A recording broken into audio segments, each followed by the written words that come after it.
Muy buenos días y bienvenidos a la libretita de la loca en un episodio más evidentemente conmigo, Cecilia Castillo Rosa, psicóloga forense. Bueno, este video va a estar dividido en dos partes. Es lo primero que le digo, con el objetivo básicamente de que ustedes no dejen de verme, de que ustedes no me censuren, de que no me bloqueen y simplemente dejen de seguirme. Así que por favor suscríbanse. Hoy vamos a tener uno de los videos que más me gustan, bueno, dos de los videos que más me gustan, porque dijimos lo vamos a dividir en dos partes, y es donde vamos a estar hablando básicamente de la motivación de los asesinos múltiples. ¿Qué sucede? Este video lo vamos a estar dividiendo en dos secciones. El primer video vamos a estar hablando de las motivaciones de los asesinos en masa, copycat, asesinos con fines terroristas, asesinos con fines políticos y asesinos con fines económicos o sicarios. En la segunda parte, evidentemente ustedes la van a seguir viendo, vamos a buscar, vamos a estar abarcando todo lo que tiene que ver con las motivaciones de los asesinos itinerantes y de los asesinos seriales. ¿Por qué? Porque son malas. Bueno, empezamos. En este video, como les dije, vamos a estar hablando del tema de las motivaciones de los asesinos múltiples, específicamente asesinos en masa, asesinos con fines terroristas, copycat, sicarios o asesinos con fines económicos y los que tienen fines políticos. Empezando inicialmente por los asesinos en masa. Como estuvimos hablando en un video previo, pueden buscarlo en la misma página de YouTube, el mismo canal de YouTube. Ay, ya, yo estoy fundiendo. Son las 5. Ah, ok. Como pueden ver en otros videos previos, estuvimos hablando de lo que es un asesino en masa, pero para poder recapitular, vamos a decir lo siguiente. Un asesino en masa es una persona que comete más de 3 crímenes en un mismo lugar, entiéndase. Casos de explosiones, casos de asesinatos conjuntos, casos en donde, por ejemplo, se explotó un edificio, son los más frecuentes. Ahora, ¿qué motiva un asesino en masa? Un asesino en masa básicamente es una persona que quiere dar un ejemplo, no un ejemplo bueno, no un ejemplo positivo, pero un ejemplo para él. Recordemos que las condiciones a nivel psicológico, a nivel psiquiátrico, a nivel del procesamiento cerebral y del funcionamiento y de satisfacción de las emociones. ¿Por qué hablo de satisfacción de las emociones? Porque todo criminal que comete un acto va a satisfacer el proceso emocional de una persona, ya sea de él o de una persona que lo haya contratado o de un grupo al que esté representando, evidentemente. Ahora, ¿qué contrae esos procesos emocionales? Ahí viene no solamente la satisfacción del proceso del ego, la ejemplificación de lo que tú quieres determinar, vienen rasgos característicos asociados a religiones, en donde la religión te impulsa a cometer un crimen u otro, o justifica a través de la religión, mejor dicho, se justifica a través de la religión la comisión de un crimen, dándole un aval religioso al hecho cometido, ¿entiendes?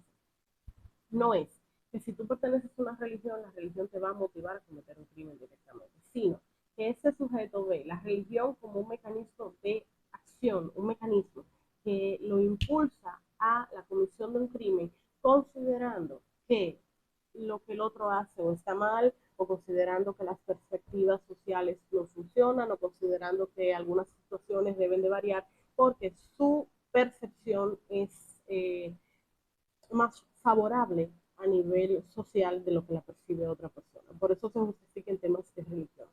Emocionalmente, un asesino lleva una carga, que es esa carga no solo del proceso de aprendizaje, del proceso de los traumas, de las vivencias que haya tenido, sino también del entorno cultural. Cuando hablamos de procesos y de vivencias que hayan vivido, se refleja en cada uno de los asesinos múltiples. No estoy hablando de asesinato normal, estoy hablando de asesinos múltiples, o sea, personas que tienen más de 3 crímenes en sus avales. Ahora bien, cuando una persona está hablando de características emocionales, se ve reflejado en cada uno de estos asesinatos. Ahora, esto no quiere decir que los traumas vividos son los que te impulsan necesariamente en cada uno de los crímenes, por ejemplo, el tema de los sicarios. el tema de los sicarios los impulsa un factor económico. Ahora, cuando hablemos un poquito más adelante, casi al final del video, vamos a estar explicando por qué está la diferencia entre cuando un sicario puede llegar a convertirse en un asesino serial, por poner un ejemplo, o cuando se mantiene dentro del sicariato. Sí, pasa. Vamos con los asesinos en masa. El asesino en masa es una persona, como decíamos antes, que tiene en su aval más de 3 crímenes. Estos 3 crímenes están justificados a través de fines puntuales según las características en las que esté viviendo este sujeto. Sea que él haya cometido con el fin de dar una ejemplificación, sea que haya cometido el crimen con el fin de llevar a cabo un mensaje, que ahí se cruza una línea muy fina entre lo que es un terrorista y lo que es un asesino en masa. ¿Por qué? Vamos a explicarlo un poquito más adelante. Cuando hablamos de la segunda clasificación, que es el tema del copycat, el copycat es básicamente un imitador. Un copycat es un imitador. No, no hay otra forma de decirlo. Tú tienes un sujeto que va a copiar plenamente el modus operandi o el estilo de un criminal y lo va a llevar a su ejecución. Entiéndase. Esto normalmente se ve en los casos de asesinos en serie. ¿Por qué? Porque los asesinos en serie son los que fijan a mayor nivel el modus operandi. Son los que van puliendo ese modus operandi y van adentrándose en las características personales que clasifican este crimen. Ahora, ¿qué sucede con el copycat? El copycat es una copia perfecta de un crimen, a tal escala de que muchos muchos, ajá, a tal punto de que muchos se han confundido y han determinado un crimen o se lo han atribuido a un criminal que cometió actos con el mismo modus operandi inicialmente. Vamos a suponer, si tú ejecutas la acción de un copycat y tú copias el crimen de otro asesino, esta copia del crimen puede confundirse como que fue ejecutada por el asesino inicial, sobre todo si el asesino inicial no ha sido atrapado. Ahora, ¿en qué se diferencia? Y ahí es que hay que tener las características básicas. Los copycat usualmente copian modos operandi de asesinos famosos. ¿Por qué? Porque quieren darse a destacar.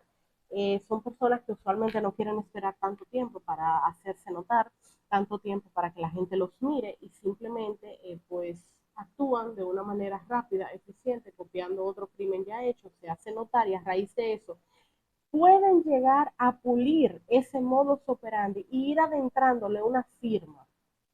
¿Qué es una firma? Una firma es las características emocionales de un criminal que se reflejan en el crimen, que no necesariamente deben de estar para la comisión del hecho. Por ejemplo, si el sujeto ya está muerto, ¿por qué tú tienes que descuartizarlo?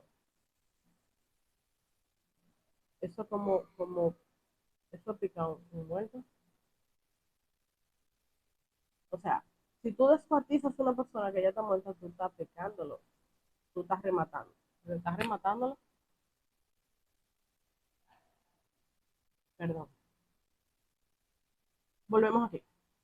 El punto es, si este sujeto va puliendo este modus operandi y va incluyendo en todo el proceso esa parte de fijar sus características emocionales y personales en el crimen, pues ya el crimen va variando del modus operandi copiado inicialmente y va fijándose a las características personales de este nuevo sujeto que es el que está cometiendo los crímenes.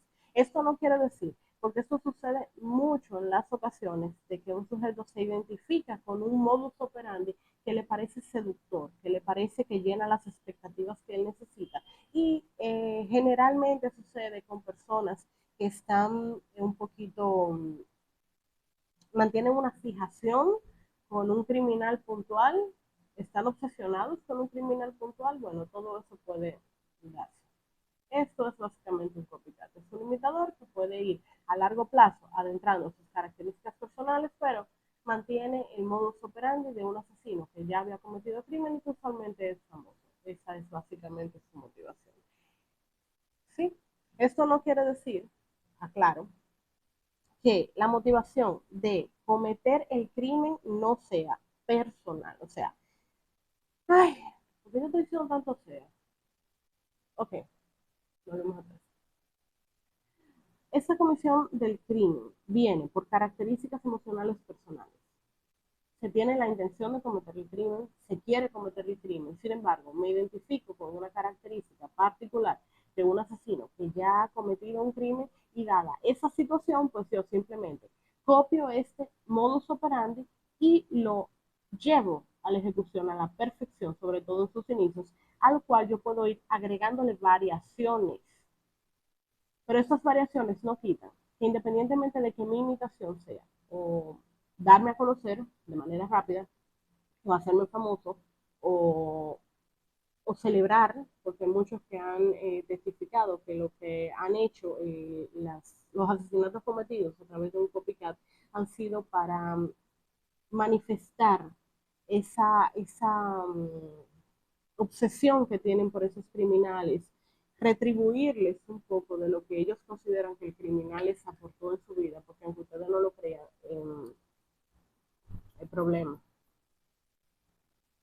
Y como hay problemas, usted se lleva de que lo que está mal hecho le dejó un mensaje positivo. Y no funciona de esa forma. Por eso, pero tenemos que recordar, señor, y evidentemente no estamos hablando de los procesos cerebrales, mentales, emocionales, psicológicos, hormonales que tiene ese sujeto, no estamos hablando de eso. Pero, no obstante, a esta situación sí se refleja un factor de vinculación ante este tipo de selección particular. Ahora, tercera categoría, porque como que estoy hablando mucho de lo complicado, pero vale. Tercera categoría, nos vamos con los asesinos con fines terroristas. Los asesinos con fines terroristas usualmente pertenecen a grupos que quieren mandar un mensaje. Este es un tema muy general, lo vivimos, lo hemos vivido en muchas situaciones, en muchas etapas, en donde se comete un crimen a un grupo de personas, evidentemente con característica de que esos crímenes generalmente suceden sin periodos de enfriamiento entre ellos. ¿Por qué no se da el periodo de enfriamiento? Porque el periodo de enfriamiento es un periodo personal de un sujeto en donde van sucediendo poco a poco las fases de un criminal y ese periodo de enfriamiento le permite esa liberación emocional que el sujeto necesita antes de volver a entrar en una nueva fase de fantasía y querer cometer un nuevo crimen. No sé si me expliqué. Si no me expliqué, dejen la pregunta allá abajo que después yo se la voy respondiendo. Poco a poco grabamos otro video porque siempre está la posibilidad. Estamos abiertos a todo. Bueno, no a todo. Asesinos con fines terroristas.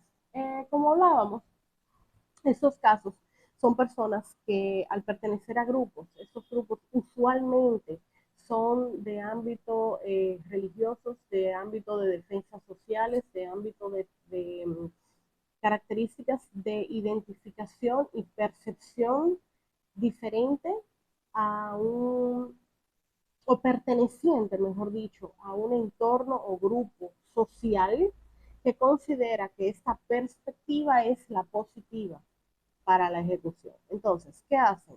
Buscan la forma de dar un ejemplo. No es tan simple, señores. Lo que pasa es que estamos hablando simplemente de las motivaciones.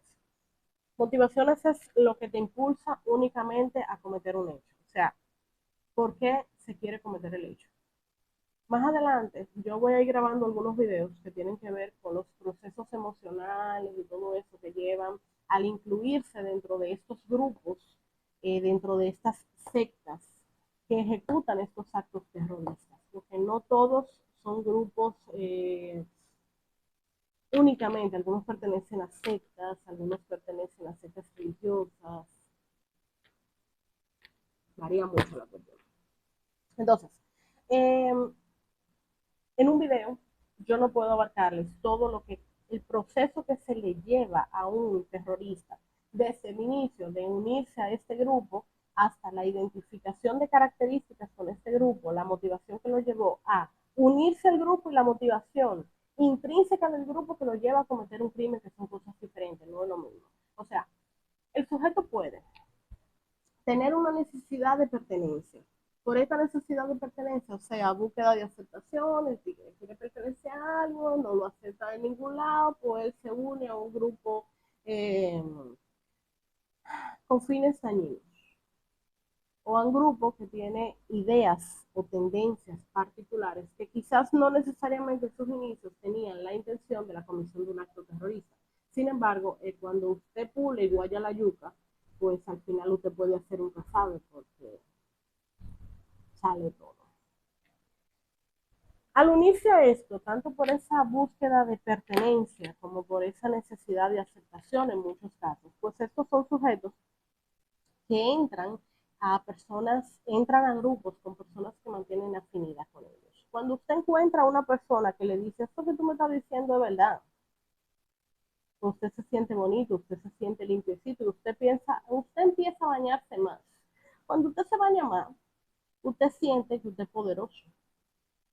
Al sentir este poder, al sentir esta necesidad, entonces, sus procesos, independientemente de que la autoestima vaya aumentando un poco porque usted siente esa pertenencia a un grupo, estas características cognitivas que le permiten el proceso de pensamiento individual se van volviendo poco a poco una tendencia colectiva. O sea, ya yo no pienso solamente en las necesidades personales e individuales, en mis perspectivas individuales, sino ya también yo pienso en todas las características de los pensamientos colectivos que se dan dentro de este grupo al que yo pertenezco.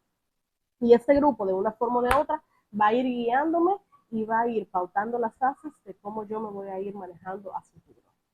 Por eso es que cuando usted le dicen que si usted se junta con cojo al año te cojea, eso sucede mucho. Por eso que usted ve los casos de personas o los niños que usted dicen, pero ¿quién fue que salió? Es el ejemplo que están recibiendo en su casa, es el ejemplo que están viendo en el entorno en el cual se desenvuelve, es el ejemplo que están viendo en sus amiguitos, es lo que están viendo en casa de sus amiguitos. Busque que por algún lado hay un ejemplo.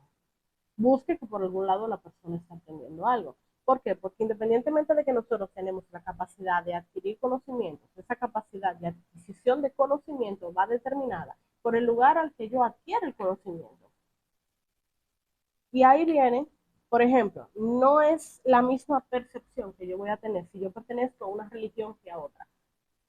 No es la misma percepción que yo voy a tener si yo me crío en un entorno de maltratos, de abusos, de agresiones, si yo me crío en otro tipo de entorno que me permita a mí quizás expresar lo que yo siento, las cosas van a diferir un poco.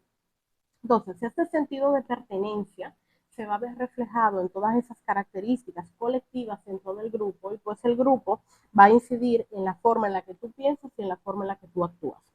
Hasta que llegue un momento en el que usualmente el líder del grupo es el que propone ciertas características que van a ser llevadas a cabo y tú decides o ya no puedes decidir porque ya tú estás muy metido dentro del grupo y simplemente o ya tu percepción no te permite cambiar o tú no quieres cambiar o tú no quieres sentirte de nuevo fuera de esta pertenencia o simplemente no te dejan salir porque también se han visto los casos.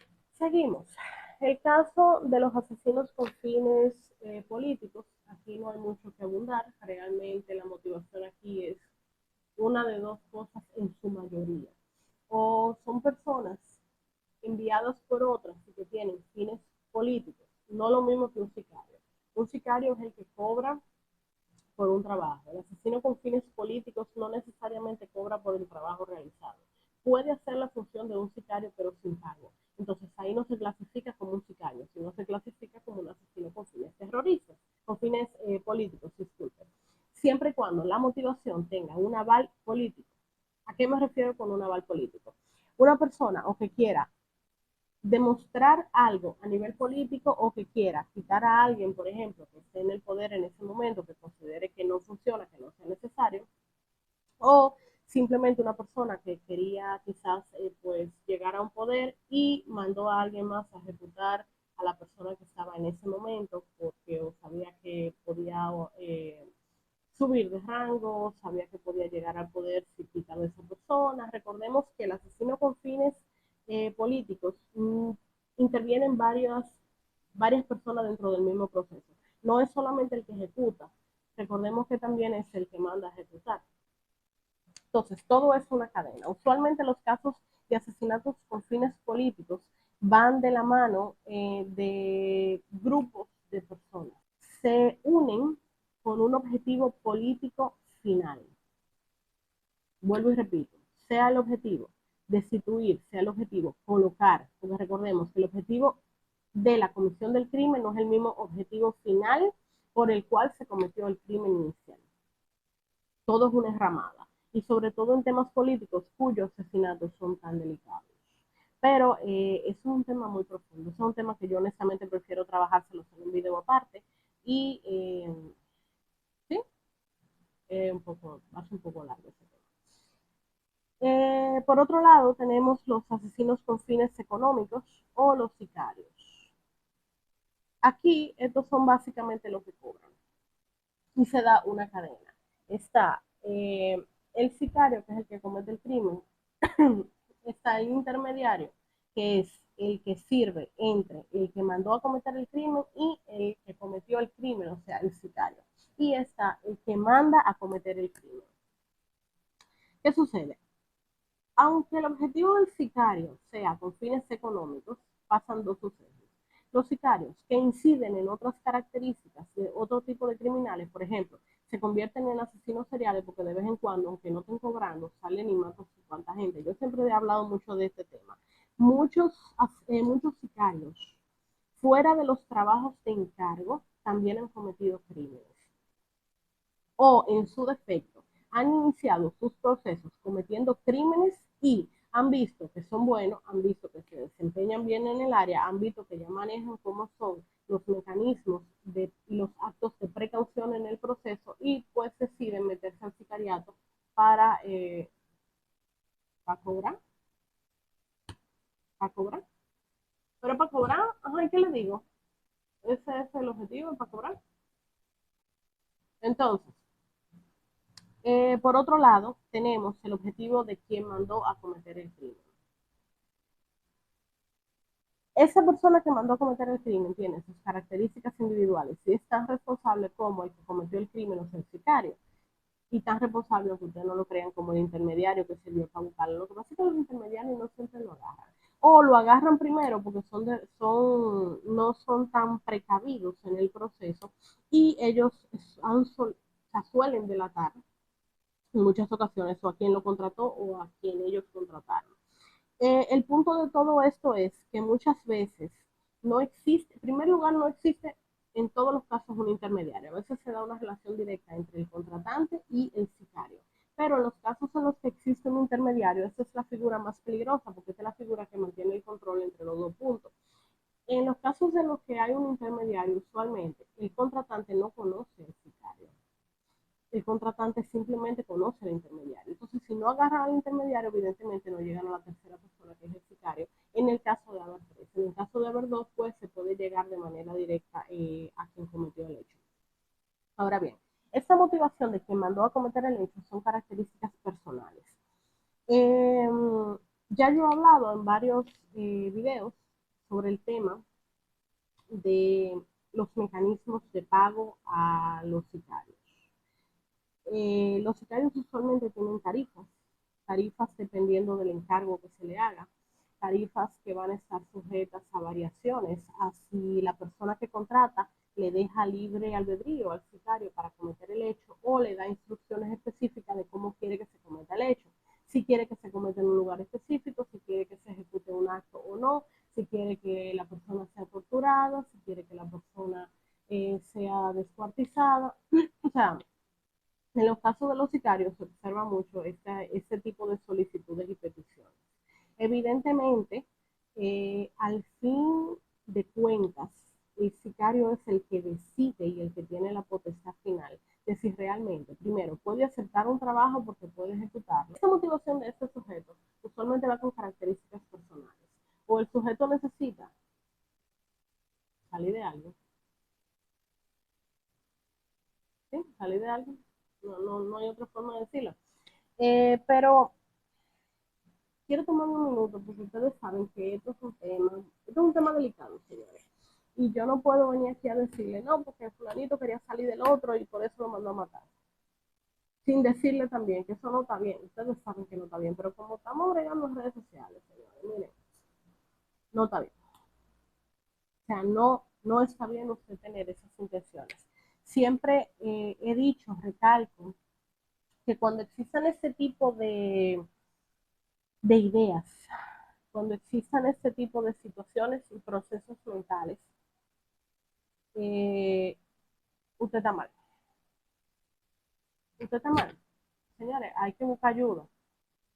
Si usted todavía no ha hecho nada y usted ve que usted está teniendo idea de cómo volarle la cabeza a una gente, búsquese una ayuda antes de que usted le quiera volar la cabeza a una gente realmente y usted salga a volársela. O busque a alguien que salga a volársela. Todo el mundo pasa por procesos de ira, pasa por procesos de rabia, pasa por procesos emocionales que intervienen en todo esto. Y esto no quiere decir que uno salga a fusilar a todo el mundo. Hace unos días leí un comentario de una persona que sigo en redes sociales de que ya se ha ido convirtiendo en muchos procesos mediáticos todo esto. Siempre ha sido un proceso mediático, señores. Cuando usted ejecuta este tipo de acciones, sobre todo las acciones asociadas a asesinatos múltiples, vinculadas únicamente, aclaro aquí, poco aquí, vinculadas únicamente a casos donde usted necesite hacerse notar, porque usted necesita respaldar una idea, entiéndase. Lo que estoy hablando ahora, casos terroristas, casos con fines muchas veces políticos, que los políticos generalmente no quieren ser atrapados al fin de cuentas, pero a veces sale un chivo expiatorio y lo meten en el medio, o a veces realmente atrapan al criminal, que no lo digan a nosotros o no es otra cosa, pero de que lo atrapan, ¿verdad? Eso es un tema para otro día. Ahora, cuando usted contrata a una persona, cuando usted comete un crimen con un objetivo puntual, por ejemplo, el sicario usualmente, como lo está haciendo con un objetivo económico y lo que quiere es ganar dinero, su objetivo no es resaltar. En el caso, vamos a suponer, de los asesinos en serie, su objetivo sí es resaltar. No solamente satisfacer todas las funciones y los procesos emocionales, como vamos a estar hablando un poquito de la motivación en el siguiente video, de las motivaciones de los asesinos en serie, de los asesinos itinerantes, aunque su objetivo sea satisfacer esas necesidades emocionales, salir de esos traumas, proyectar esas características biopsicosociales que usted va adquiriendo poco a poco, también está el hecho de resaltar. Y por eso que muchos asesinos o al final se entregan porque están hartos de matar gente y no lo hallan, o lo encuentran y ellos dicen que cometieron algún error objetivo para ser encontrados, o que simplemente ya estaban cansados y querían porque lo encontraran, porque se agotan de este proceso de querer llamar la atención. Hay otros, por el contrario, que ha sido todo un proceso de burla hacia, hacia las policías, hacia los sistemas militares, hacia la policía, hacia los investigadores de los casos de ellos, y han hecho todo esto un proceso de burla. O sea, ese factor de satisfacción del ego va a estar presente en cada uno de los crímenes cometidos, aún en los sicarios. ¿Por qué hablo del tema de los sicarios puntualmente? Porque aunque creamos que este sujeto lo hace solamente con fines monetarios, también está la función emocional de este sujeto, del por qué él eligió este tipo de trabajo. No es solamente porque yo me resalto porque yo soy bueno y porque aquí yo voy a ganar dinero. Es también por el hecho de yo hago algo que nadie más hace. Yo hago algo que no a todo el mundo le es fácil. Yo sé ejecutar esto bien hecho. Yo hago esto. Y eso es una satisfacción al ego. Y por eso le hablaba que muchos de estos sicarios inician sus procesos con crímenes personales y después se dan cuenta de que son buenos en este hecho y pues continúan en dicho proceso. Pero eh, al incurrir en estas situaciones, pues se va determinando no solamente esa satisfacción emocional de lo que te motivó a una comisión de un crimen, sino esa satisfacción personal esa satisfacción al ego, esa burla social y esa situación mediática en la cual tú quieres incurrir, que en muchas ocasiones se han observado que estos criminales incluso coleccionan imágenes, coleccionan recortes, coleccionan investigaciones que se realizaron en base a ellos, porque es todo un proceso de satisfacción personal, tanto de esas necesidades sociales como de esas necesidades psicológicas y emocionales que incluyen básicamente lo que hablábamos ahora, la satisfacción al ego. Así que si tienen alguna otra pregunta, esperen el otro video y nos vemos.